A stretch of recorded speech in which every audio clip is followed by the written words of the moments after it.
Greetings, fellow slayers and newcomers alike. Today we are creating the ultimate Circle of the Stars Druid pure build in Baldur's Gate 3. This is one of my favorite subclasses, and it also comes with several playstyles. The Stars Druid can put out some heavy damage, as well as provide some beautiful support for a party. It's also a Druid at the core, so it gains access to some of the best spells in the game. It makes extremely good use of your bonus action, and while this is a pure build video, some suggestions for multi-classing would be Thief Rogue and Light or War Cleric.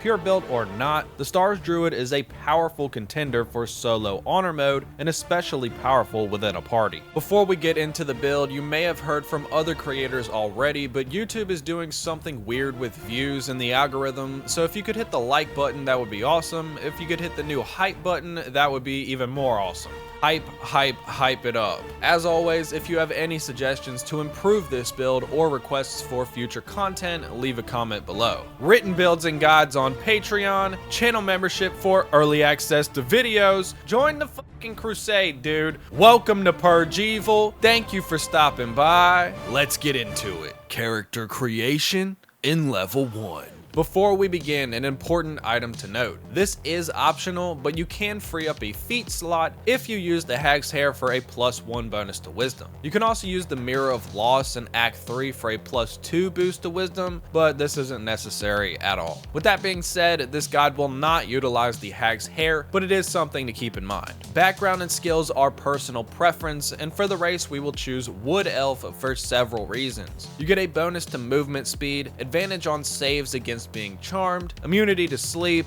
dark vision, and above all, elven weapon training, which gives you proficiency with short swords, long swords, short bows, and our main weapons in longbows. This is mainly a ranged build with just a few close range options. Taking Druid, we unlock 2 cantrips and the first level of Druid spells. For cantrips, I take Shillelagh as it will help early on and as a backup, and I also take Resistance. Don't worry about taking Guidance, as we will unlock that next level, inherently from Stars Druid. For prepared spells here, I like to use Long Strider for even more movement, Thunder Wave and Ice Knife for some damage, and of course, Speak with Animals, though I don't think you can really use that until you're off the Nautiloid, so it's up to you. Remember, Druids can swap their spells at any time outside of combat, so feel free to use spells other than the ones I suggest if you'd like. Starting stats are Strength at 8, Dex at 16, Constitution at 15, Intelligence at 8, Wisdom at 16, and Charisma at 10. If you opt to use the Hag's Hair, you can bump Charisma down to 8 and raise Wisdom to 17. There's also the option of 17 Wisdom and 16 Constitution, which would end up as 20 Wisdom, 18 Constitution. But for the purposes of this video, we will go with the first starting stats that I mentioned. Level 2. Moving on, we select our subclass in Circle of the Stars. As a Druid, we get the regular wild shape forms, but as a Stars Druid, we also get the starry forms, each with their own unique abilities. Unless you prefer to be up close and personal, the Archer will likely be your main damage form. This allows you to fire Luminous Arrow as a bonus action, which deals 1d8 plus your spellcasting modifier, radiant damage, and 2d8 at level 10. It doesn't seem like much, but remember, this is a bonus action, meaning you can cast your spells and whatnot, and then use this on top of it. Your other damage form is the Dragon, which is arguably more powerful, especially by level 10. The Dragon gives you Dazzling Breath, which is a cone AoE that deals 2d6 plus your spellcasting modifier, radiant damage, 3d6 at level 5 and 4d6 at level 10. While in the Dragon form, anytime you make a save on a concentration spell, if you roll under 9, it will always be counted as a 10, which is insanely helpful, especially early on. The Dragon form is typically the most used form for this reason, alongside the bonus action AoE, but I urge you not to sleep on the Archer or even the next form of the Chalice. This is a support form dedicated to healing, which allows you to heal yourself or a target for 1d8 plus your spellcasting modifier HP and 2d8 at level 10 after you use a healing spell that consumes a spell slot. This is good for sticky situations or if you're just semi-supporting your party.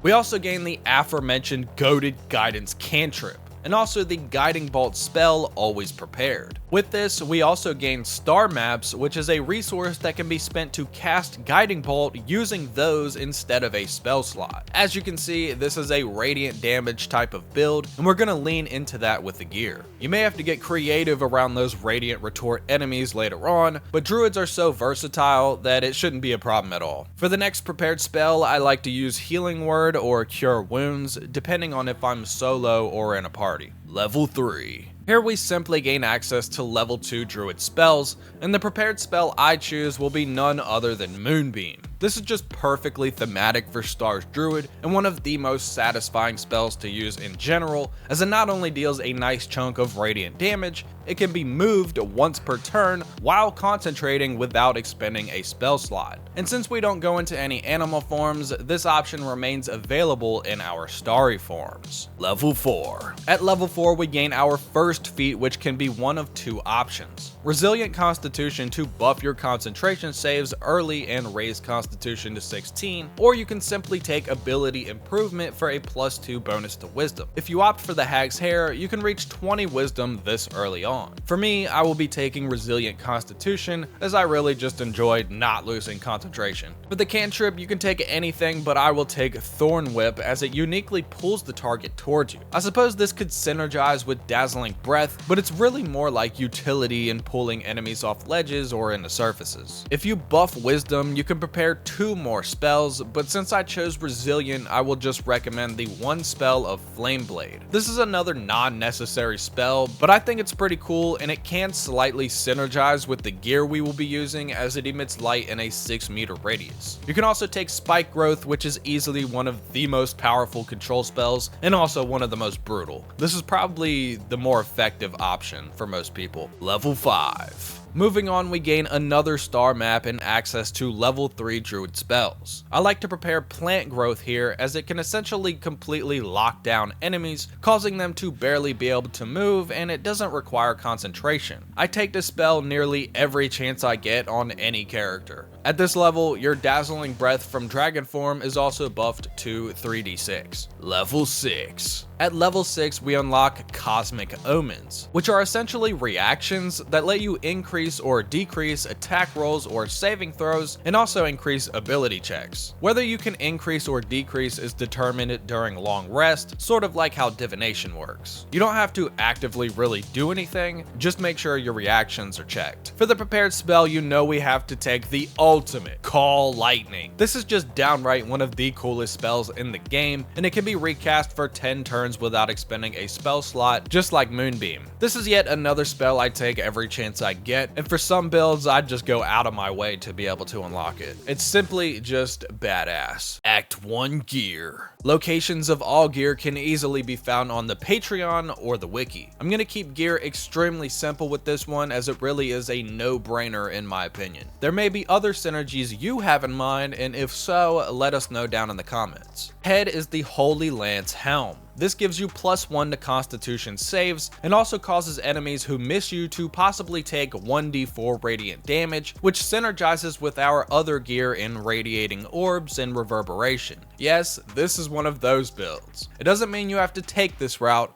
it's more like, why wouldn't you? Especially since druids have options when it comes to radiant retort enemies later on. Chest is of course the luminous armor, which whenever you deal radiant damage, which is every turn, you cause a radiant shockwave at the target's location, which inflicts radiating orb on all enemies within a 3-meter radius. Each stack of radiating orb provides a debuff of -1 attack rolls, and they also emit light. Gloves are the Gloves of Belligerent Skies, which whenever you deal thunder, lightning, or radiant damage, you inflict 2 turns of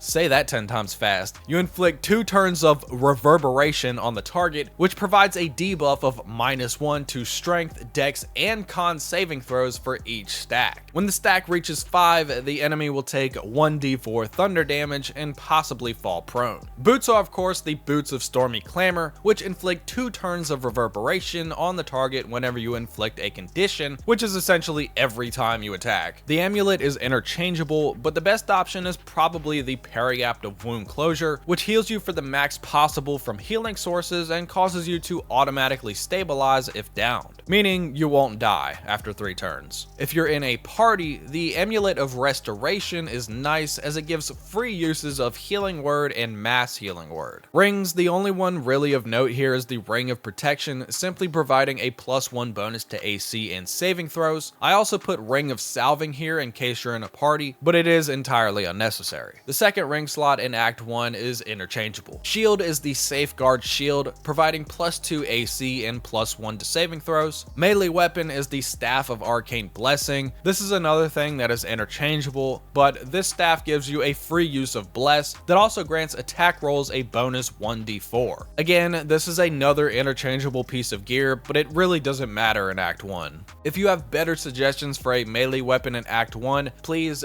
definitely let us know. I just don't see you being within melee range often as the Stars Druid. Ranged weapon is easily the Jolt Shooter. It synergizes with our gear and deals additional lightning damage by giving you lightning charges. Lightning charges also buff your attack rolls by +1, but not for each stack, just as long as you have one. Level 7.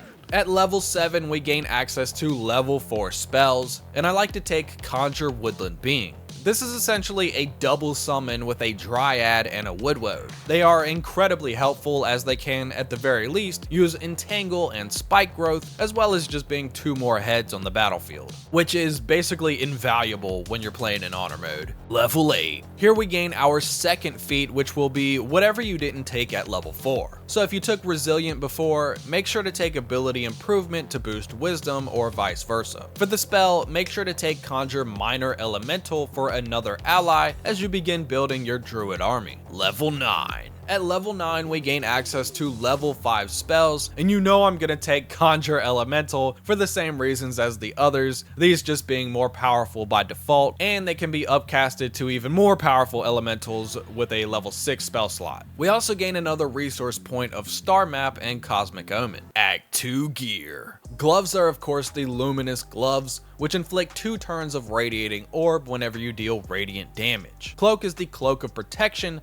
providing a bonus +1 to AC and saving throws. Amulet is the Spine Shudder Amulet, which inflicts 2 turns of Reverberation whenever you land a ranged spell attack. Rings are first the Callous Glow Ring, which causes your attacks to deal +2 radiant damage to enemies that are illuminated by a light source. Second is the Coruscation Ring, which inflicts 2 turns of Radiating Orbs on your targets whenever you use a spell while you are illuminated by a light source. Shield is the Shield of Devotion, providing an extra level 1 spell slot, +2 AC, and a free use of level 3 aid. Ranged weapon is Darkfire Shortbow, which provides resistance to fire and cold damage, as well as giving you a free use of haste. Honestly though, I might just stick with the Jolt Shooter. Level 10. Level 10 gives us our final unlocks from the Star subclass with Twinkling Constellations. All of your Starry Form's abilities are buffed with another D8 or D6 respectively, and the Dragon form can now also hover and fly. The best ability we gain here is being able to freely switch between the Starry Forms once per turn without using any wild shape resources. This is one of my favorite features, and it's definitely worth taking the class to level 10 in my opinion. But that's not to say some of the multi-classing options for Stars Druid aren't extremely powerful. The cantrip doesn't matter, though I like to take Produce Flame, as it also creates a light source. And for the spell, I like to of course take Insect Plague. It is yet another brutal AoE similar to Spike Growth that deals more damage, and it can be used in conjunction with Plant Growth to absolutely annihilate a group of enemies. Level 11. At level 11, we gain access to level 6 Druid spells, and you know I have to take Sunbeam. Like Moonbeam, it can freely be recast for 10 turns, but this one does even more damage and is essentially a giant laser. Super satisfying to use, and of course thematic for the Stars Druid. This is the spell I've been blasting the entire video. Level 12. Arriving at level 12, we unlock our final feat, which will be Ability Improvement to cap Wisdom at 20. If you went the Hag's Hair route, this feat is free for your choosing. With this, we can prepare 2 more spells, and at the very least, I like to take the Goated Druid Hero's Feast.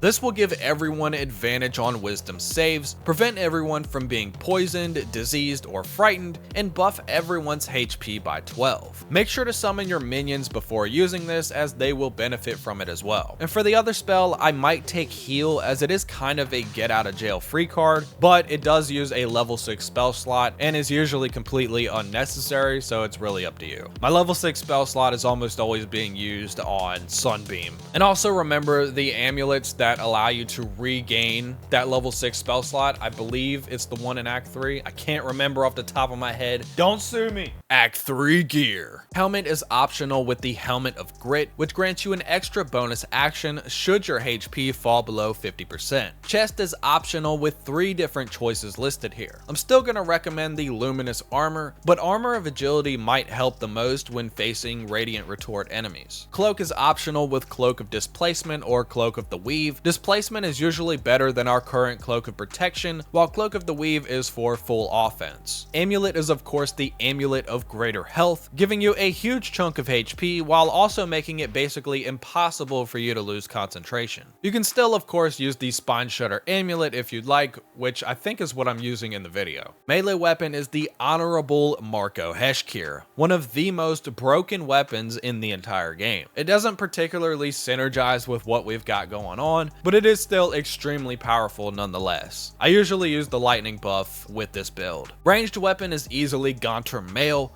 the most powerful longbow in the game. It emits a light source, inflicts guiding bolt on enemies it hits, comes with a unique version of haste that doesn't inflict lethargic, and has an ability that can frighten an enemy. If you made it to this point in the video, you are now obligated to like the video and subscribe to the channel. If you thought this build was trash, you are now obligated to dislike the video and come up with something better in the comments. Both of you are now obligated to ring the bell so as to not miss out on future content. Written builds and guides are available on Patreon, and by supporting you not only help keep the channel alive, you directly support my dreams of game dev to hopefully make some of the best games ever created. That is truly the end goal, and I'm deeply thankful for each and every one of you. You can also support with channel memberships for early access to videos, and the Discord is linked below if you want to connect. Thank you all for watching, and until next time, Purge evil. Oh, yeah, crown in my palm, but I ain't put it on. Yeah, crown in my palm, but I ain't put it on. Yeah, crown in my palm, but I ain't put it on. Yeah, crown in my palm, but I ain't put it on. Yeah.